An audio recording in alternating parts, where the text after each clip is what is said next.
ఏంటంటే land titling act అసెంబ్లీలో దీని మీద సుదీర్ఘంగా చర్చించారు. అంటే అప్పుడు టీడీపీ గవర్నమెంట్, టీడీపీ విపక్షంలో అవును అప్పుడు పెట్టిన అబ్జెక్షన్ ఇప్పుడు ఎందుకు వస్తుంది అనేది అప్పుడు అబ్జెక్షన్ పెట్టారు.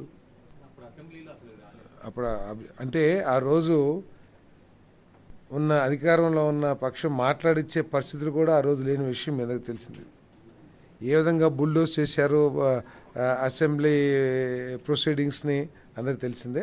బట్ దీంట్లో ప్రజలందరూ కూడా భయభ్రాంతులకు అయి ఉన్నారు. ప్రజలు దీన్ని తొలగించాలని కోరుకుంటున్నారు. ఎలక్షన్లో కూడా చాలా స్పష్టంగా పవన్ కళ్యాణ్ గారు కానీ అదేవిధంగా చంద్రబాబు నాయుడు గారు కూడా చెప్పడం జరిగింది.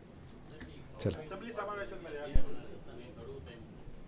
అంటే ఒక త్వరలో వచ్చేసేమని నెక్స్ట్ క్యాబినెట్ మీటింగ్ లోపల కానీ. అంటే ఏంటంటే ఇప్పుడున్న కండిషన్స్ మూలంగా కౌలు రైతులకి కౌలు కార్డులు అందే పరిస్థితి లేదు.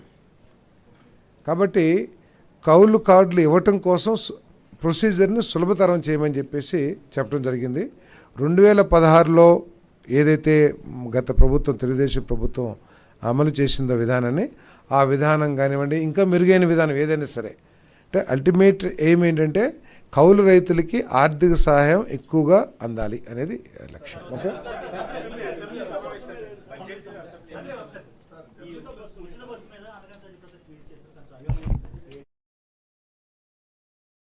అయోమయం ఎక్కడ లేదు. కొంతమంది సృష్టించడం తప్పితే, లేకపోతే వర్డింగ్స్ లేదా తేడా ఉంటాం. ఎక్కడ అయోమయం లేదు.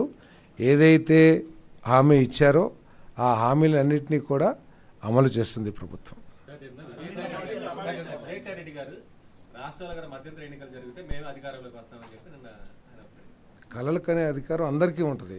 మీరైనా కనొచ్చు, మీరు కూడా నేను ముఖ్యమంత్రిని అయిపోతాను అంటే ఎవరైనా కాదని అనగలరా? సో కలలు కనే అధికారం అందరికీ ఉంటుంది కాబట్టి దాని గురించి నేను కామెంట్ చేయదలుచుకోలేదు.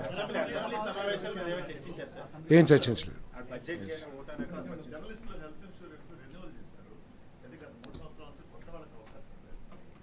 అంటే కొత్త అక్రిడిటేషన్ కార్డ్స్ ఇవ్వాలంటారా? తప్పుకోకుండా రూల్